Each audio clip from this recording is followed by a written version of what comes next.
Salmo 122 nos ensina a alegria do salmista em estar na presença de Deus. Ele disse assim: alegrei-me quando me disseram, vamos à casa do Senhor. Você está alegre por estar aqui na presença do Senhor? Podemos dizer juntos? Alegrei-me quando me disseram, vamos à casa do Senhor. Que Deus abençoe a sua vida nessa noite.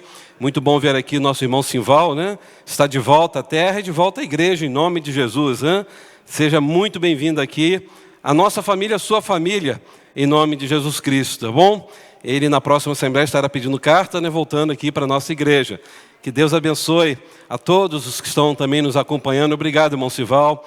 Que todos que estão sempre participando conosco. Eu tenho recebido muitos feedbacks na rua de pessoas que têm acompanhado os estudos que são feitos aqui na igreja.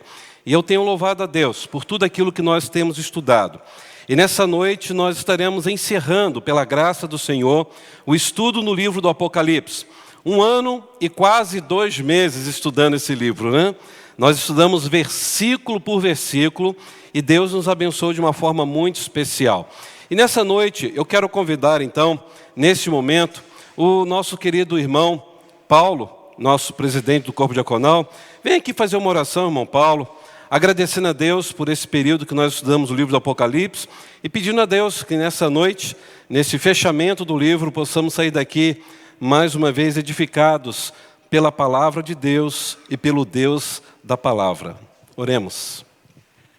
Graças te damos, Pai Santo, por estar mais uma vez na tua presença, Senhor Deus. Senhor Deus, muito obrigado, Pai Santo, por esse grupo que está aqui com o propósito de aprender mais e mais da sua palavra. Amém. Senhor Deus, Senhor como pastor, Pai Santo, que estará nos trazendo agora esse fechamento do livro de Apocalipse.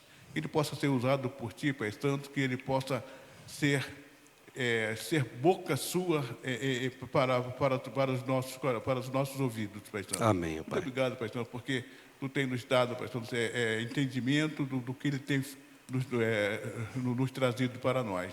Muito obrigado, Pai Santo. Abre nossos corações para que nós possamos entender mais e mais do teu querer para o nosso viver diário. Pai Santo, muito obrigado pela nossa igreja, Pai Santo, pela membresia da igreja. Amém, Deus. Te agradeço, Pai Santo, tudo que tem feito por nós e que tu possa, Pai Santo, sempre estar com o coração voltado para nós e que nós possamos ser canal de bênção para aqueles que não te conhecem. Te agradeço, Pai Santo, por tudo que tem feito por nós. Senhor, como pastor agora, Pai Santo, que ele possa transmitir o seu recado para nós. Dá na noite de paz para todos nós. Eu te oro agradecido em nome de Jesus. Amém. Amém. Obrigado, irmão Paulo. Apocalipse 22, a partir do versículo 6 até o final, no verso 21, nós vamos lendo de acordo com aquilo que vamos analisar nesta noite. Aqui, nós estamos tendo agora um texto que finaliza o livro do Apocalipse, o livro da revelação de Jesus Cristo. E esse livro agora, ele se fecha dizendo sobre a eternidade no céu. E na verdade, irmãos, o céu é muito mais do que o nosso destino. Porque o céu, a Bíblia fala, principalmente no livro do Apocalipse, que é um lugar lindo. O céu é um lugar maravilhoso. O céu é um lugar de paz. O céu é um lugar de belezas descritas de forma que não temos palavras para dizer o que é o céu. Mas o que faz o céu ser mais bonito ainda é saber que nós, como igreja, estaremos com Jesus ali para sempre. E o que me chama a atenção, que o texto ele vai relatar sobre o que realmente nós vamos desfrutar na eternidade, mas o que a igreja aqui na terra ainda vivenciará. E na verdade, a igreja de Cristo, que somos nós, em breve seremos a Nova Jerusalém. Ou seja, nós que aqui estamos, vamos nos unir a esta igreja triunfante nos céus, e nós estaremos com o noivo para sempre. A igreja de Jesus vai celebrar por toda a eternidade aquele que é a razão da nossa vida. Por isso, vamos ver o que diz o versículo 6. Apocalipse 22, verso 6. Então o anjo me disse: tudo que você ouviu e viu é digno de quê? De confiança e também é verdadeiro. O Senhor, o Deus dos espíritos dos profetas, enviou seu anjo para dizer a seus servos o que acontecerá em breve. Então vamos parar agora nesse momento. Aqui eu quero destacar o que vai acontecer do verso 6 ao 11 e depois o verso 18 e 19. Nesse bloco nós temos o desafio da igreja, que é guardar e viver a palavra de Jesus. Vamos falar juntos? Guardar e viver a palavra de Jesus. E notem que o anjo disse a João que tudo o que João viu e ouviu era digno de guardar, era digno de confiar.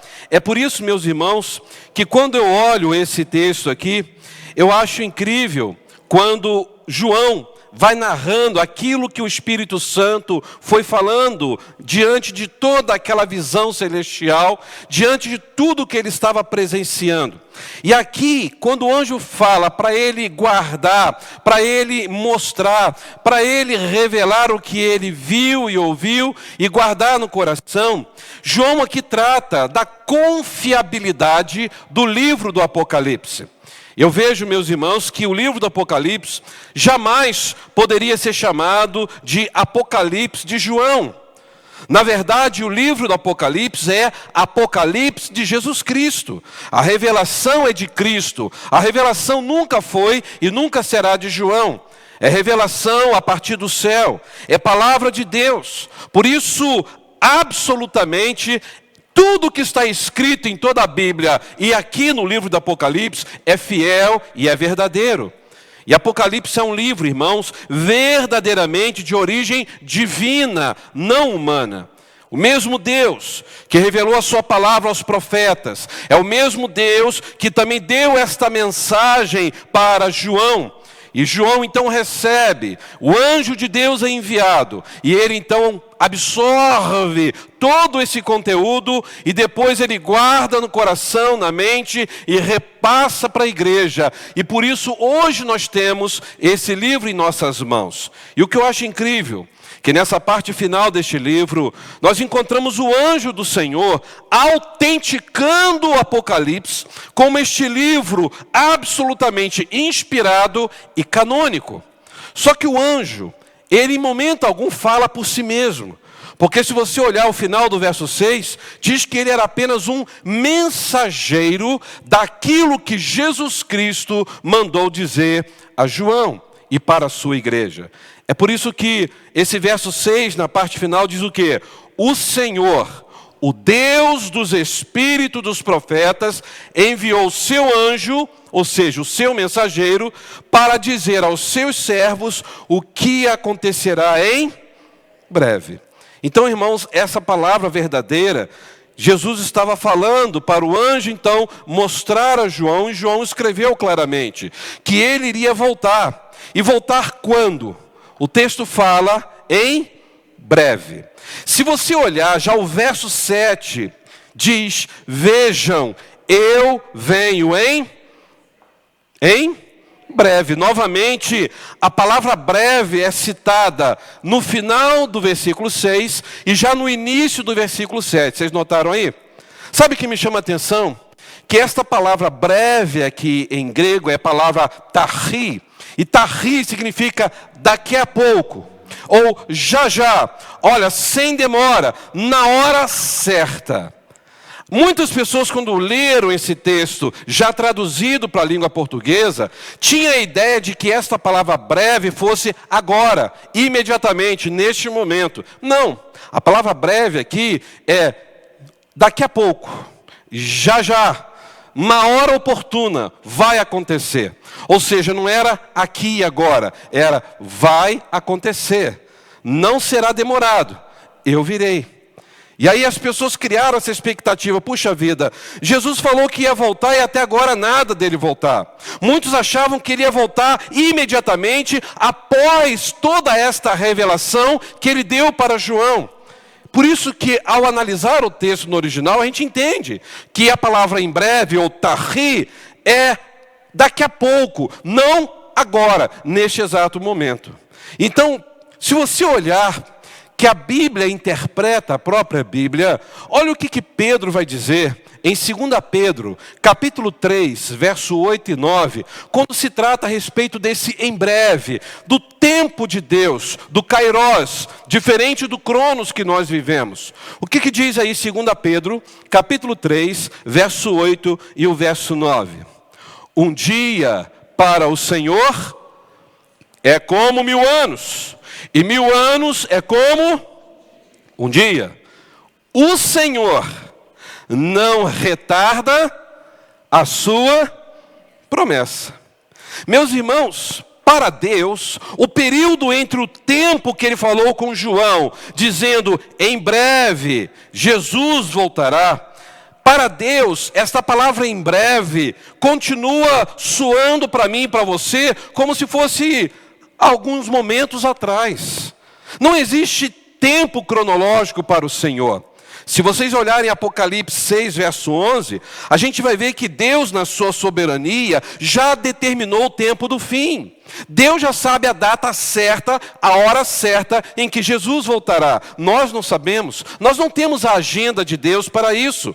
O que nós temos que nos apegar é a certeza de que a promessa do Senhor vai se cumprir. Nós temos que aguardar com esperança, porque Jesus em breve, ou seja, daqui a pouco, já Ele voltará. E aí, olha que lindo que diz no versículo 7, continuando o texto. Bem-aventurado, ou felizes aqueles que aguardam. Aqui é outra expressão grega, teron, que quer dizer aquele que vigia, aquele que guarda as 7 chaves, aquele que coloca uma lupa e fica olhando para aquilo o tempo inteiro. Ou seja, felizes aqueles que guardam, ou seja, estão olhando o tempo inteiro para quê? O que diz no final do versículo? Para as palavras da profecia registrada onde? Então, se você analisa fielmente com uma lupa, se você é alguém que está guardando as 7 chaves, tudo que você está estudando, e isso está no teu coração, você vai entender perfeitamente as palavras dessa profecia, e você vai viver uma vida de esperança, de alegria, de celebração. Você vai dizer, eu estou vivendo aqui nesta terra, na expectativa de que o meu Salvador, muito em breve, voltará.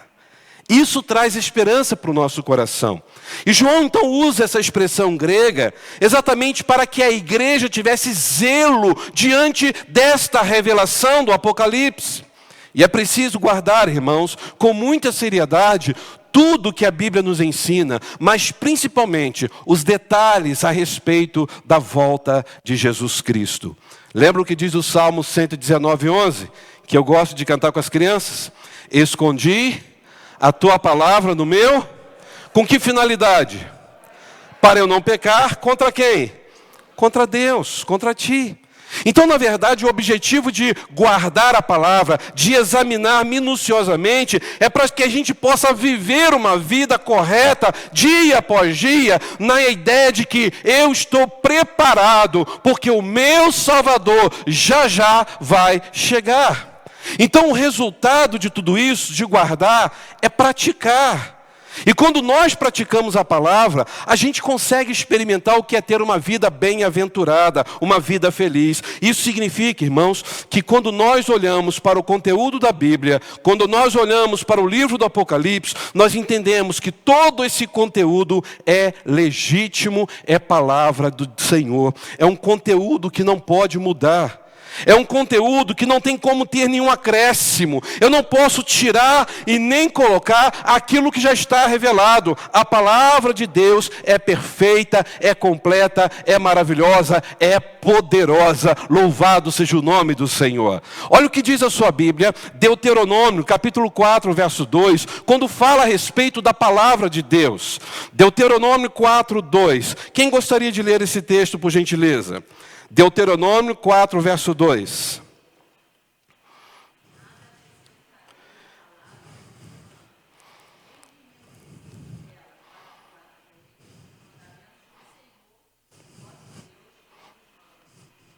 Precisa acrescentar alguma coisa na palavra de Deus? Tudo é perfeito. Se vocês olharem Provérbios 30, versos 5 e 6, também fala sobre isso. A palavra do Senhor é perfeita. Não tem como acrescentar mais nada e nem tirar. Então é valorizar a integridade do texto. É por isso, irmãos, que as profecias do Apocalipse não foram escritas para satisfazer a curiosidade intelectual do ser humano quanto ao futuro. Não foi esse o objetivo do Apocalipse. Na verdade, foi escrito para que a igreja fosse capaz de viver dentro da vontade de Deus, na expectativa de que o seu Salvador em breve voltaria. E eu pergunto à igreja, nós estamos vivendo hoje com essa expectativa de que Jesus vai voltar a qualquer momento? Ou nós estamos dizendo, ele vai demorar, então deixa eu fazer outras coisas. E aí, quando eu tiver um tempinho, eu vou à igreja, faço a minha oração, entrego o meu dízimo, mas não estou tão preocupado, não preciso ficar bitolado dentro de uma igreja. Será que nós estamos vivendo de que maneira? Se eu e você vivemos na expectativa de que Jesus vai voltar, não é a campanha de missões? Ele está voltando. E se Jesus está voltando, nós vamos ficar o quê? De braços cruzados? Nós temos que fazer o quê? Falar do seu amor a tempo e fora de... Por quê? Qual o propósito da igreja falar a tempo e fora de tempo? Qual o propósito de fazer missões na igreja? Para quê? Para divulgar a marca da igreja, né? Divulgar o endereço da igreja, as atividades da igreja. Qual o propósito de falar da graça de Jesus? É dizer para todos, Jesus está voltando, eu já estou salvo, mas e você? Você quer também participar comigo desse momento lindo na vida da igreja, em que nós estaremos no céu para todo sempre? É falar para quanto mais pessoas do quanto Jesus as ama. Então, irmãos, é urgente, é para ontem, não é para amanhã. Falar da graça de Jesus deve ser um estilo de vida do cristão. O que nós temos que entender, meus irmãos, é que a profecia não foi dada para nos informar sobre o fim, mas para nos preparar para sermos um povo santo neste fim. Os dias estão chegando ao fim. Mas nós estamos vivendo como um povo santo, com a nossa visão completamente voltada para o Redentor das nossas almas. Então, irmãos, essa mensagem do Apocalipse revela aquele que está além do tempo, aquele que é o alfa, o ômega, o princípio e o fim, aquele que não tem começo e não terá fim, que é eterno, que é o Senhor Jesus Cristo, o Senhor da igreja. Ele precisa ser visto em nós como igreja, nessa reta final da história da humanidade. Cristo tem sido visto em nossas ações, em nosso testemunho, diante daquilo que nós fazemos de segunda a segunda. É por isso que João, ele então vai escrever dizendo isso com muita emoção no versículo 8. Olha o que ele vai dizer. Eu, João, sou aquele que ouviu e viu todas essas coisas. Vocês conseguem imaginar o que João conseguiu vislumbrar, vendo aquilo e ouvindo aquilo? E diz o seguinte, quando ouvi e vi, qual foi a reação de João? De novo, caí aos pés do anjo que tinha mostrado tudo aquilo para ele. E qual foi o propósito de João ali ao cair aos pés do anjo? Olha só, gente, que mancada que João deu de novo. Mas aí o anjo disse o que para ele? Levanta aí, rapaz, não faz isso não. Eu sou um servo, igual a você e seus irmãos, igual aos profetas que viveram, e como todos os que obedecem o que está escrito nesse livro. Ei, levanta aí, rapaz. Você tem que adorar somente a quem? a Deus. Irmãos, a mensagem do Apocalipse é uma mensagem que vem puramente de Deus. É sobre Jesus, é sobre salvação. O anjo trouxe aquela mensagem e João ficou vendo tudo aquilo e ouvindo tudo aquilo. Isso mostra que João foi uma testemunha ocular e ele foi um recipiente desta revelação. Ele diz: eu, João, eu vi e eu ouvi. Isso não é algo inventado da minha cabeça.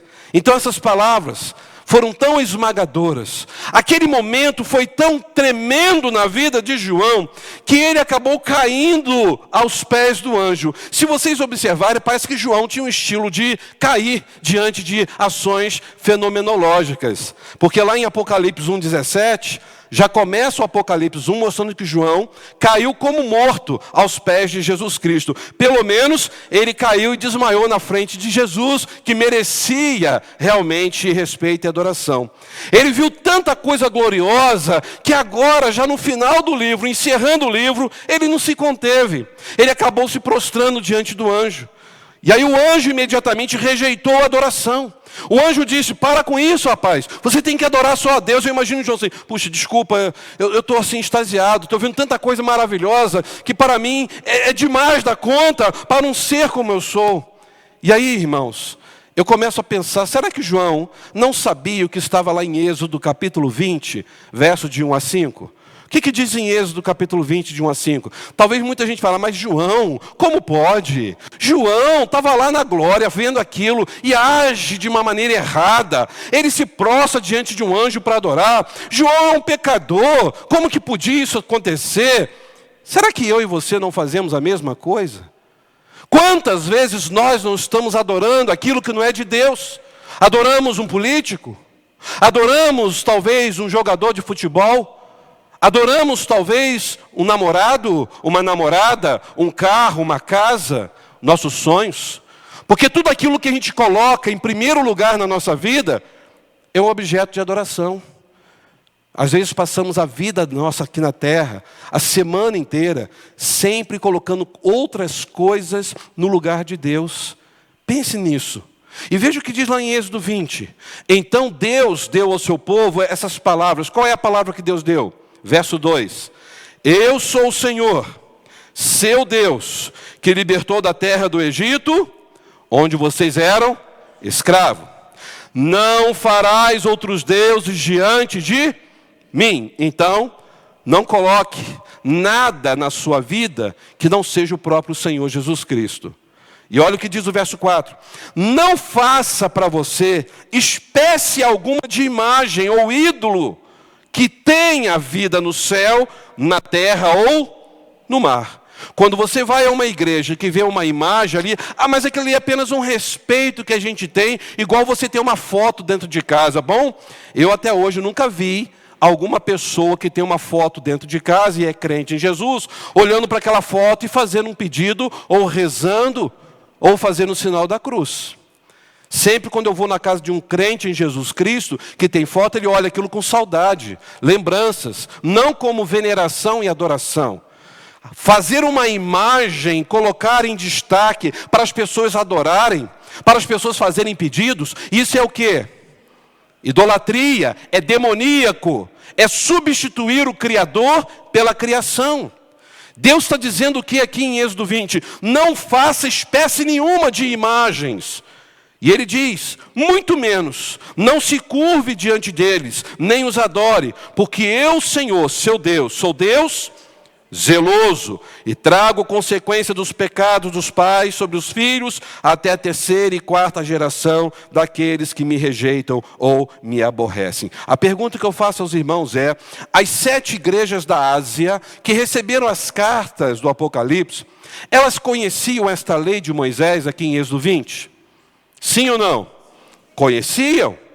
Então, quando João está tendo aquela visão e ele se dobra diante do anjo, eu vejo um erro grotesco sim de João, mas ele cometeu algo que talvez eu e você faríamos também.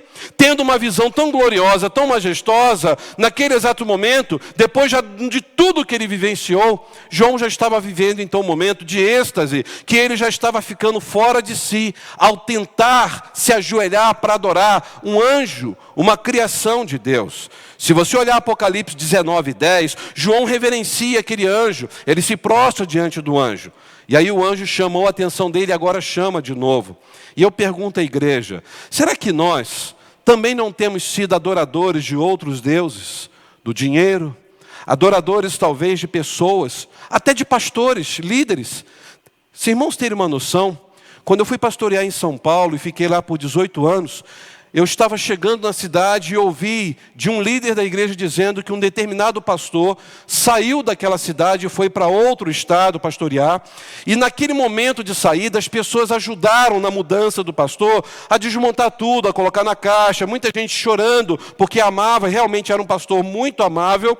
E diz que naquele momento ele viu alguns irmãos pegando peças íntimas do pastor e guardando no bolso.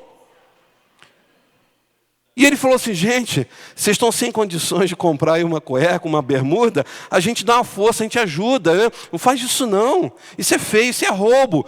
E aí, sabe o que ele me disse? Pastor, aquele irmão falou o seguinte para mim, essas roupas que eu estou pegando, não é porque eu não estou tendo condições de comprar, é porque elas são abençoadas e ungidas. Por favor, ninguém vai lá em casa pegar minhas roupas não, tá? Nem minha bermuda, minha cueca, minha meia, pega do Pedro, a minha não, né? Meus irmãos, isso é idolatria. A pessoa tem muito mais respeito em falar com um prefeito, com um presidente, com um deputado, com um vereador, com um pastor, mas não tem o mínimo respeito de entrar na casa de Deus e rasgar o coração diante do santo, santo, santo. Vem à igreja para adorar a Deus, mas não está nem conectado com Deus. São apenas falácias.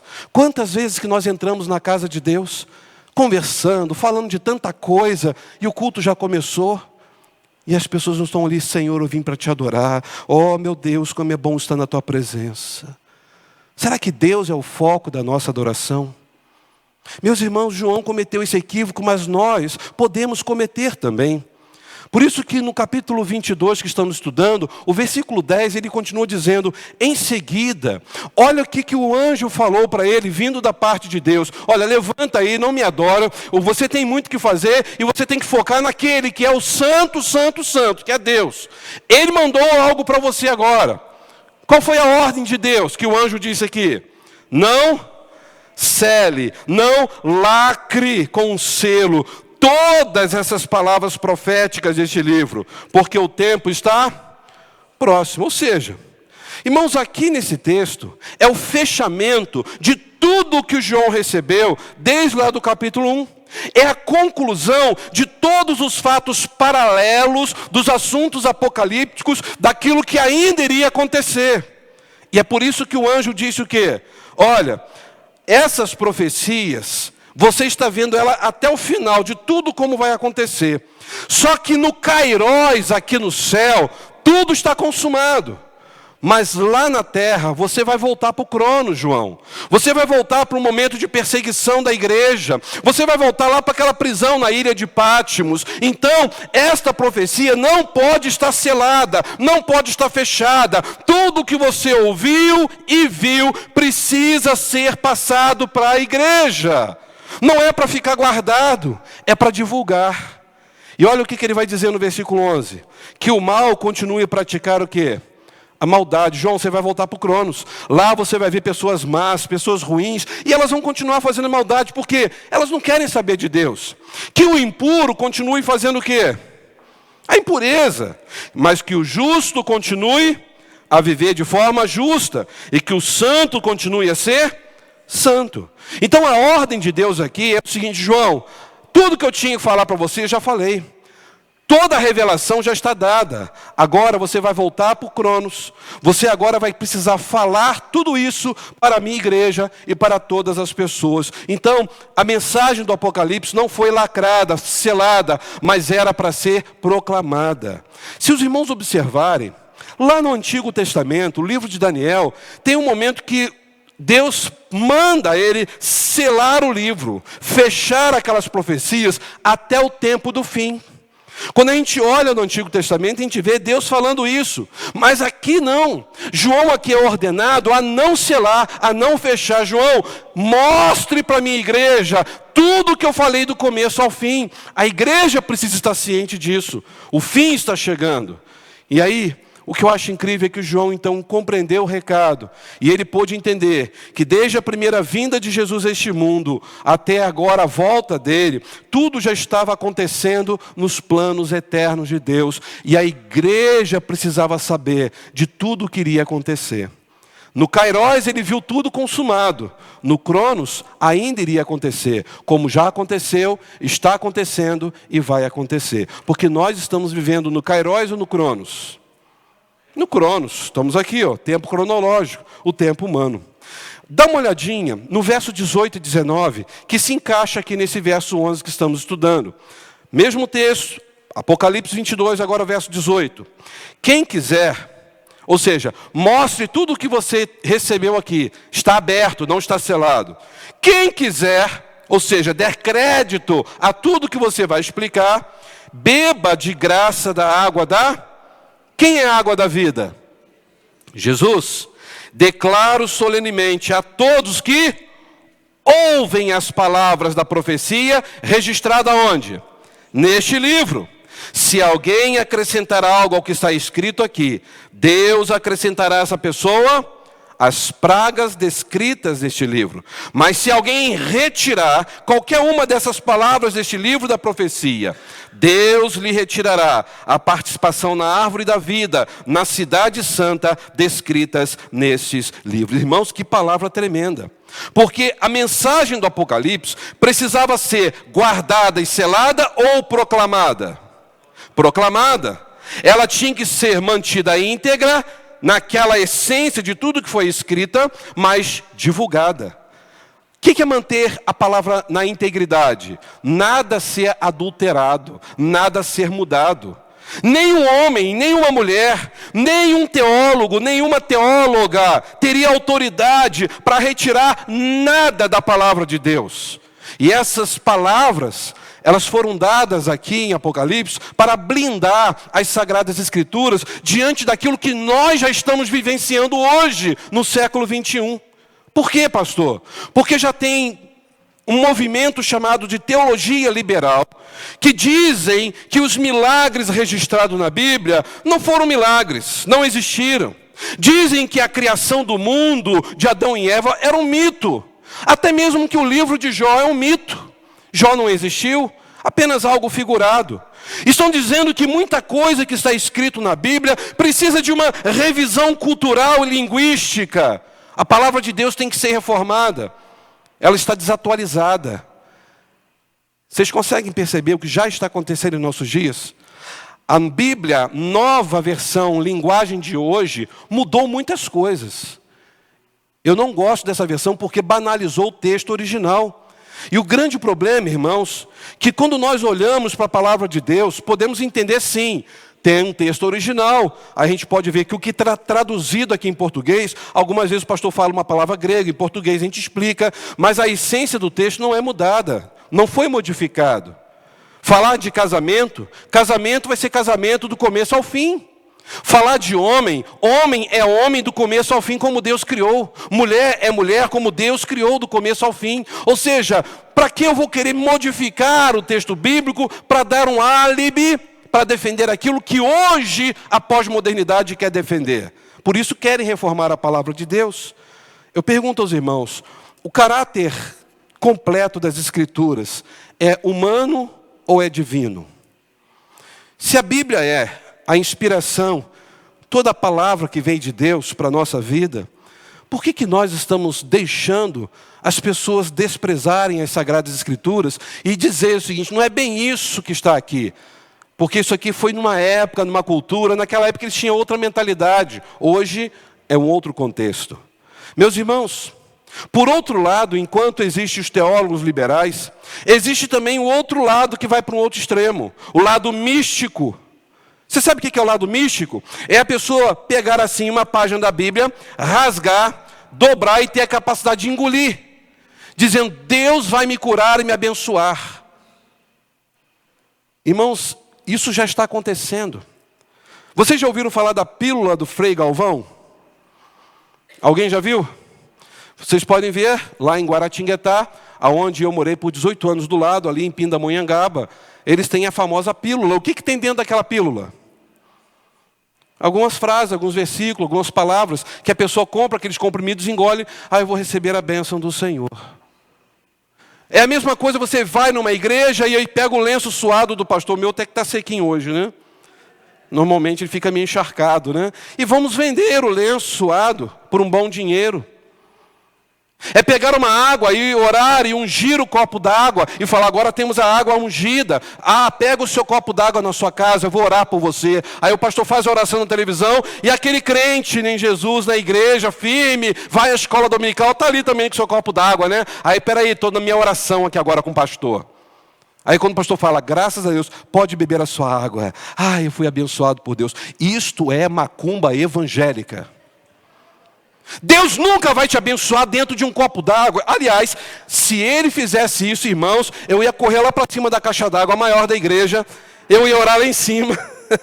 Vocês imaginam o estrago que a gente não ia fazer, né?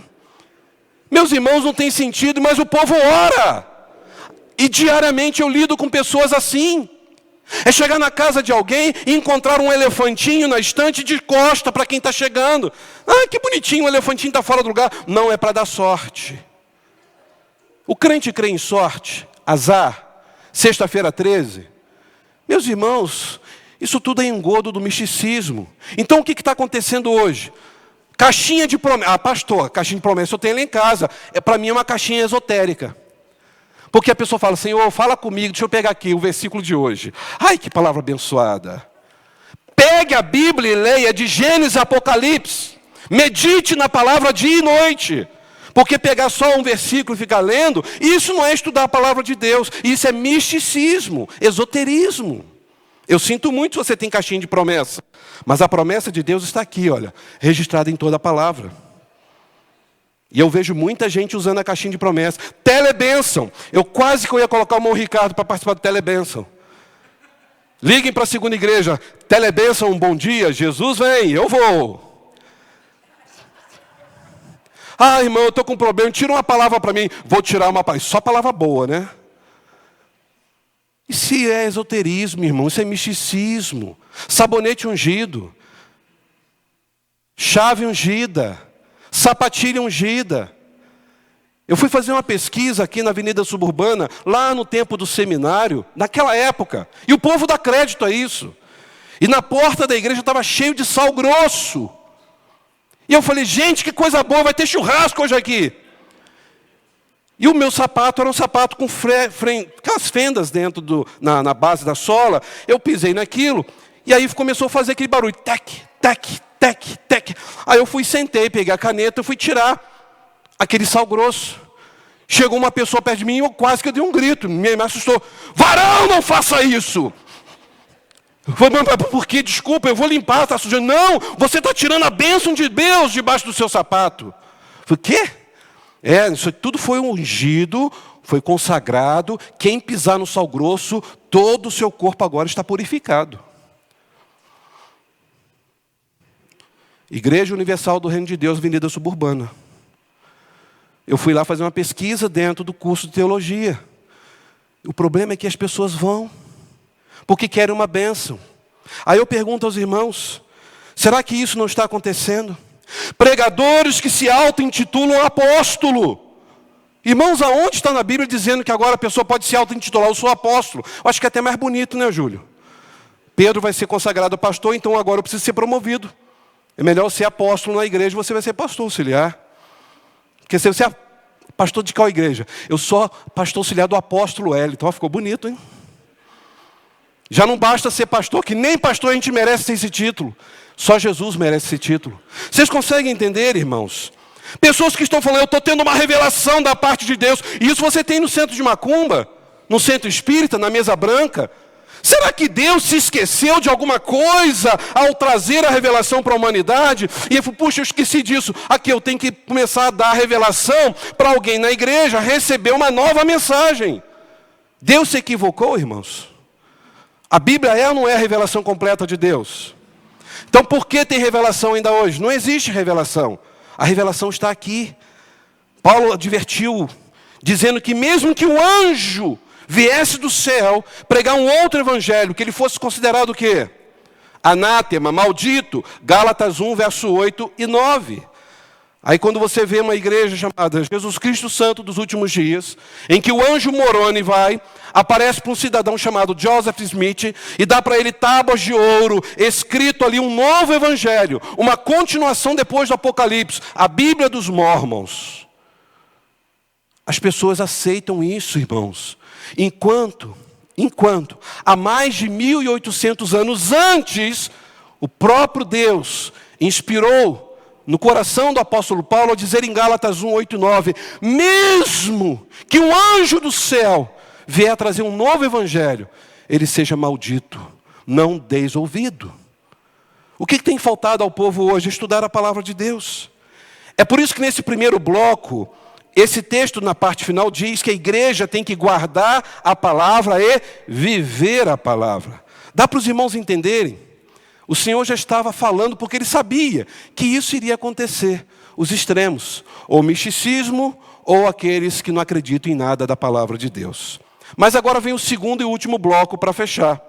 O segundo desafio aqui é que a igreja tem que estar preparada para esse dia do julgamento do Senhor. Está do verso 12 agora ao 21. Vamos ver então o verso 12?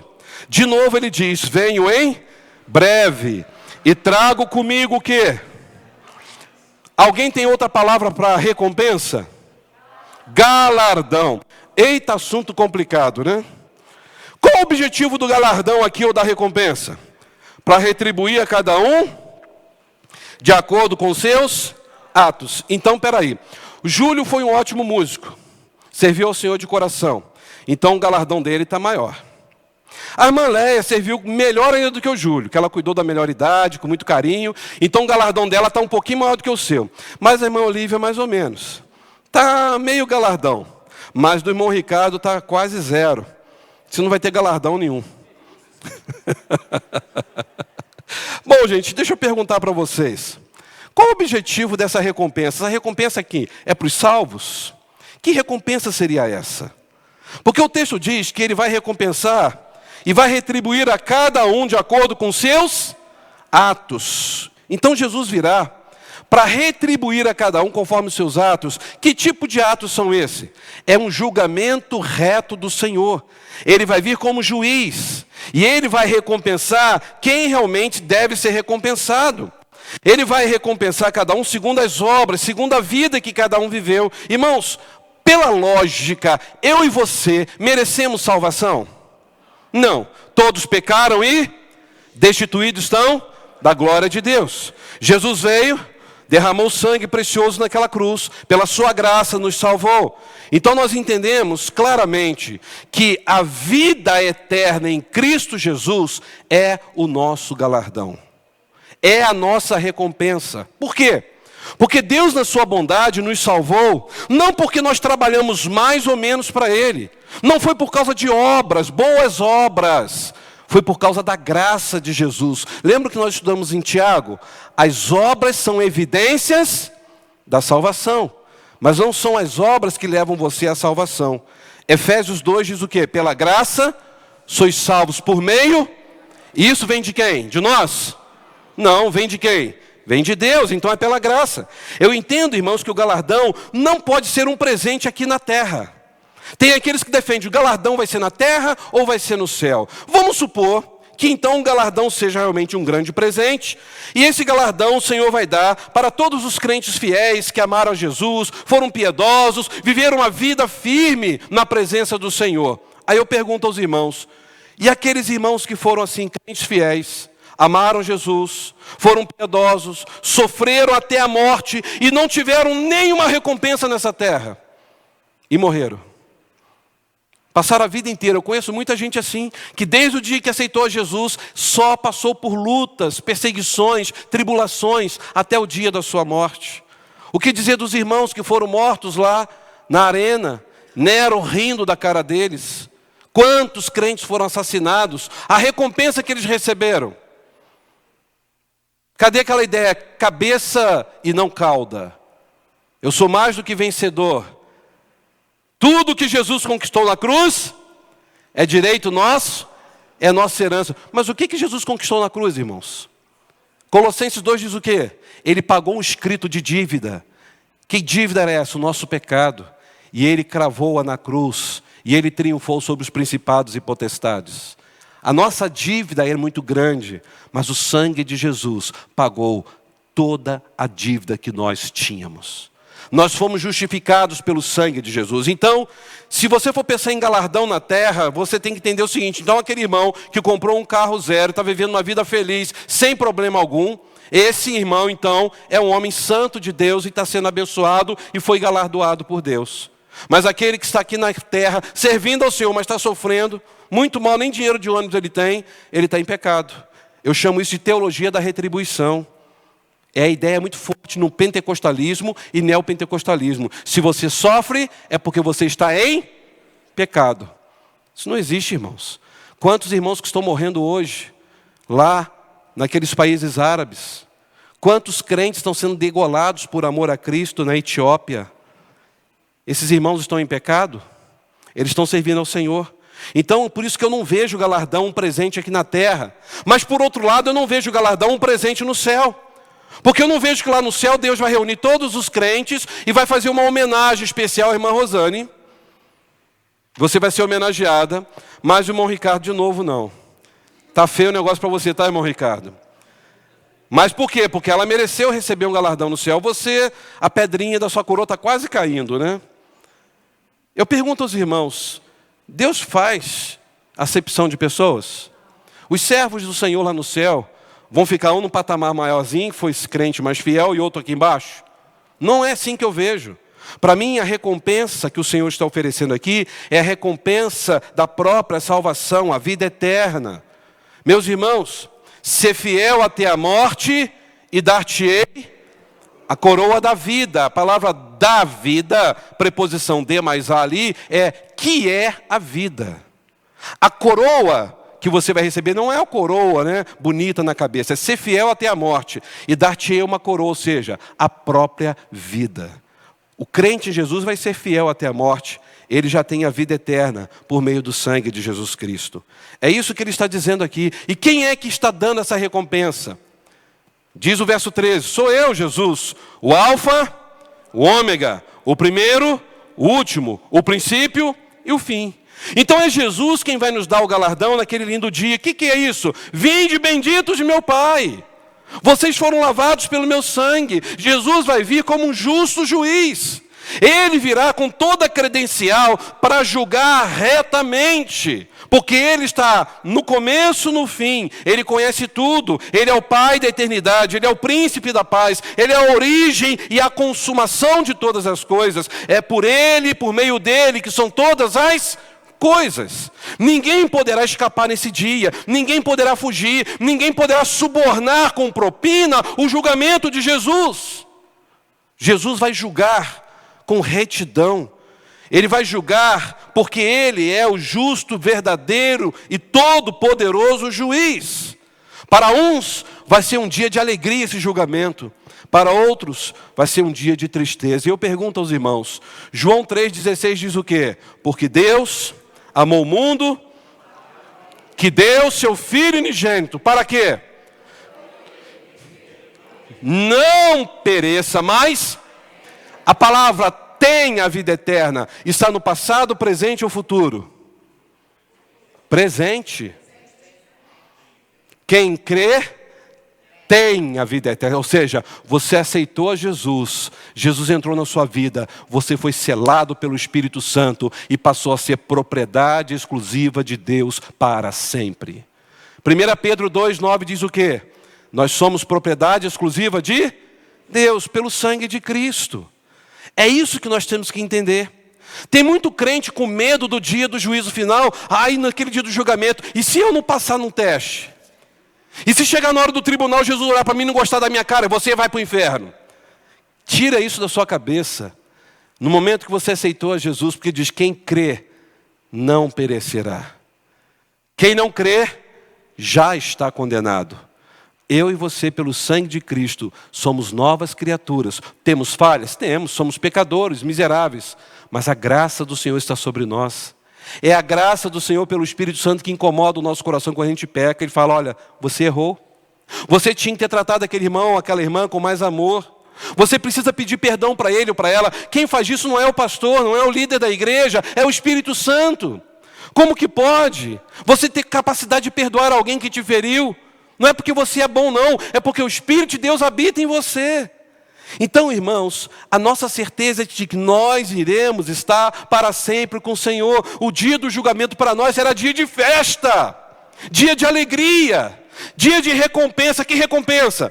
Vamos entrar, vamos desfrutar das bodas do Cordeiro para todos sempre. Louvado seja o nome do Senhor. E aí ele continua dizendo no verso 14, felizes aqueles que fizeram o quê?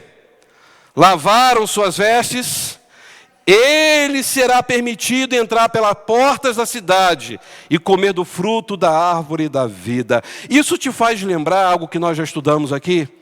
Ter as vestes brancas. Lá no capítulo 7 de Apocalipse, verso 14, tem a imagem de lavar as túnicas, ou seja, ter uma vida pura, ter uma vida avivada, uma vida liberta de toda a corrupção e pecado deste mundo, uma vida consagrada, uma vida em que a pessoa não vai ter prazer na bebida alcoólica, no cigarro, na imoralidade sexual, porque vai entender, a partir de agora, Jesus é dono da minha vida e eu sou templo do Espírito Santo. É você não ter prazer no pecado, é ter uma experiência de viver uma vida pura diante de Deus neste mundo. Então, irmãos, não são as boas obras que nos levarão para o céu. Mas se você olhar no capítulo 14 de Apocalipse, verso 13, lá diz que quando nós morrermos, as boas obras vão fazer o quê? Nos acompanharão. Tudo que você faz nessa terra, no dia que você morrer, as pessoas vão falar, puxa vida, ali foi um homem de Deus, uma mulher de Deus, que viveu uma vida íntegra, reta, teve um bom testemunho. Você imagina se no dia do seu velório, do meu velório, você pudesse ouvir, e eu também, alguém falando, foi tarde. Será uma praga. Se tratava mal a mulher, dizia que era crente. Ia para a igreja pregar, botava terno e gravata, mas em casa era quase que um demônio. Era briga todo dia. Oh, que Deus o tenha. Irmãos, eu já fiz tantos velórios na minha vida, já ouvi tanta coisa. A pior para mim, não vou falar, não, deixa para lá. É bom que aqui ninguém fala, diz, fala lá, fala, para ninguém falar. O pessoal fica satisfeito, né? Ah, então eu tenho que falar. Eu acompanhei aquele casal, o marido não era crente, não queria saber de Jesus, ele batia na sua esposa. Por amor a Cristo, ela não quis separar dele. Eu falei, você tem todo direito. Lei Maria da Penha, denunciá-la não, continuou ali. E naquele dia que ela estava ali do lado do caixão, eu vi que ela estava chorando. Porque ela, no fundo, ela gostava dele. De repente chegou a irmãzinha do círculo de oração. Minha irmã, livramento, dia da vitória. Vocês conseguem imaginar que eu ouvi aquilo azedou meu coração? Que eu me desconcentrei, meu Deus, o que eu vou pregar aqui mesmo? Deixa eu ver aqui o texto novo, né? Dia da vitória, o marido está morto ali. Vocês conseguem imaginar? Ao invés de dizer, meu Deus, e agora? Será que ele encontrou-se com Jesus? Será que ele se entregou para Jesus antes de morrer? Sabe, irmãos, tem muita gente que não leva a sério a sua vida cristã. E as pessoas simplesmente estão vivendo na terra de qualquer maneira, se colocam como crentes em Jesus, mas são pessoas arrogantes, não tratam os outros com carinho, com amor, se acham mais puras, mais certas do que a outra, amam dar lição de moral nas outras pessoas, chamam as outras pessoas de pecadoras, são verdadeiros fariseus vestidos de trajes evangélicos, mas as vestes estão sujas. O texto fala, felizes quem lavou as suas vestes, estão brancas e brancas pelo sangue de Jesus Cristo. Talvez essa noite nós precisaremos entender que Deus está nos chamando a ter um compromisso maior com Ele, porque Cristo está voltando. Veja o que diz o versículo 15. Do lado de fora da cidade ficam quem? Os cães. Aí diz o quê? Os feiticeiros, os sexualmente impuros, os assassinos, os adoradores de ídolos e todos que gostam de praticar o quê? Agora uma pergunta. Depois da palavra cães, você tem uma vírgula na sua Bíblia ou 2 pontos? Opa, tem gente com vírgula aí. No texto original não tem essa vírgula, são 2 pontos. Porque o texto está dizendo o seguinte: ficarão fora da cidade os cães. Quem são esses cães? Os feiticeiros, os idólatras, os mentirosos, os imorais e por aí vai. Ou seja, aqui está falando que tipo de cães são esses. Não é cachorro. Porque no dia de Jesus, os judeus chamavam os gentios, aqueles que não queriam saber da lei de Deus, de cães. E se os irmãos se lembram, Mateus 7, verso 6, Jesus disse o que ali? Que vocês não podem dar as coisas santas aos cães. A ideia é o quê? Pessoas que tratam com desprezo o evangelho de Jesus Cristo. São aqueles que mesmo dentro da igreja dizem que não tem nada a ver, pastor. Qual o problema beber? Qual o problema usar uma droga, ter uma vida imoral? Não tem problema, a gente está curtindo a vida de montão. Essas pessoas são cães, porque elas acham que são de Jesus, mas não são. Porque a sua vida sempre está com prazer nas obras da carne. Ficarão de fora todos esses aí que cometem feitiçaria. A palavra feitiçaria, lembra que eu falei que a palavra farmakós vem da palavra farmácia? Aquele que mexe com ervas, ou seja, que mexe com produtos que naquela época deixava a pessoa o quê? Fora da realidade, drogas. É como se fosse hoje o cigarro. O cigarro traz algum benefício para o corpo humano?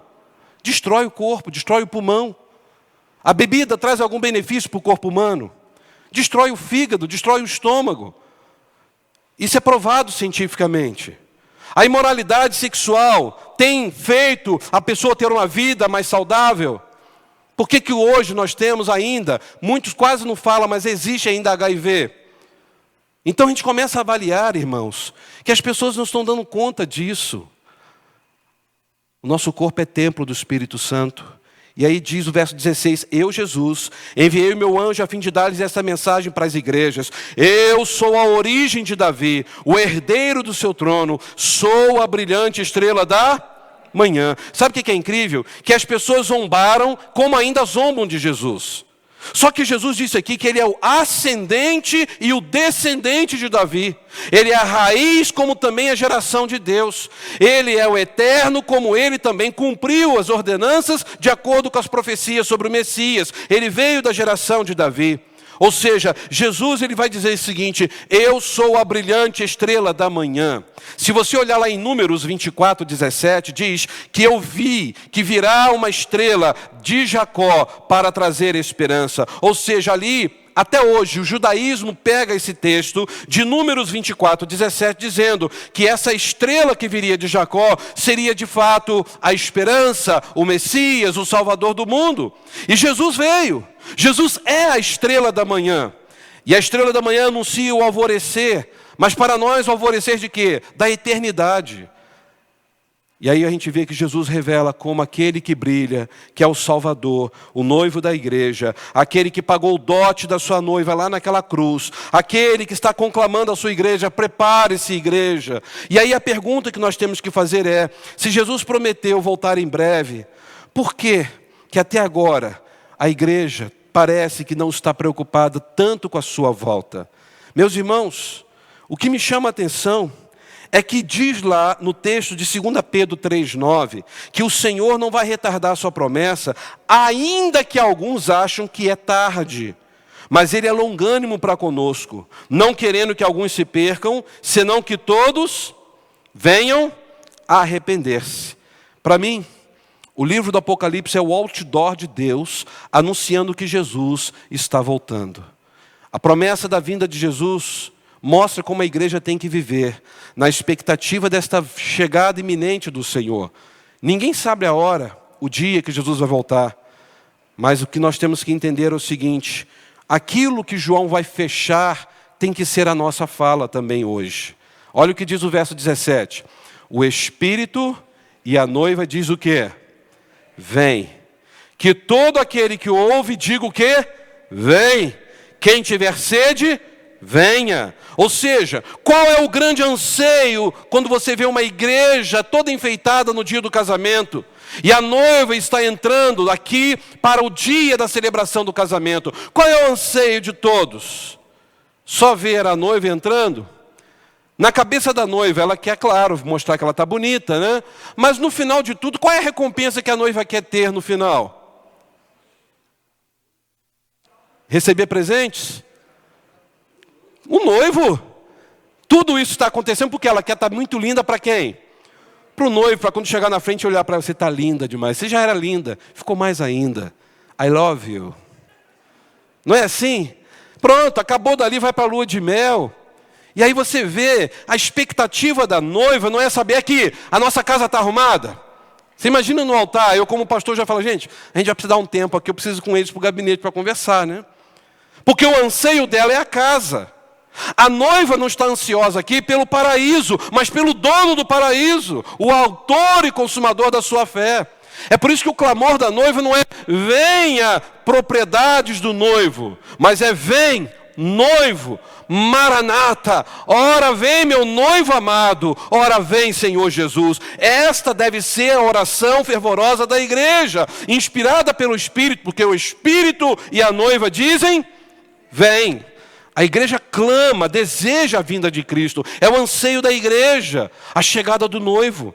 Esta é a última palavra do desejo da igreja em todo o livro do Apocalipse. Vem, vem Senhor Jesus. Irmãos, a igreja não apenas aguarda o noivo, mas ela está sedenta para se encontrar com o seu amado, para viver com ele para todo sempre. É por isso que a igreja proclama que Jesus satisfaz. A gente não canta aqui, riquezas não preciso ter, mas sim celestes bens. Qual é o nosso bem celestial? Jesus Cristo, a água da vida. O mundo nunca vai nos satisfazer. Jesus nos satisfaz. É em Jesus que temos vida eterna. Por isso que a igreja proclama o Evangelho. É por isso que a igreja fala o tempo todo. Porque a igreja entende perfeitamente isso. Eu vou para o céu, mas eu quero que mais vidas venham também conosco. Adorar, glorificar, exaltar o noivo para todo sempre. É por isso que João disse no verso 20. Aquele que é testemunha fiel de todas essas coisas diz o quê? Sim. Venho em breve, amém. A palavra amém é verdade. Vem, Senhor Jesus. É interessante que a palavra Maranata significa vem logo. É a mesma expressão em 1 Coríntios 16, 22. A ideia de venha rápido, estamos ansiosos por ti. E ele vai dizer o seguinte, encerrando, que a graça do Senhor Jesus estejam com todos. Amém. Provavelmente a intenção de João foi estender essa bênção a todos os seus leitores, não só as igrejas, mas a todos os que precisavam ter esta palavra, que era uma palavra fiel, verdadeira, vindo de Jesus Cristo. Uma palavra disponível para que as pessoas pudessem nascer de novo e poder desfrutar um dia das belezas celestiais.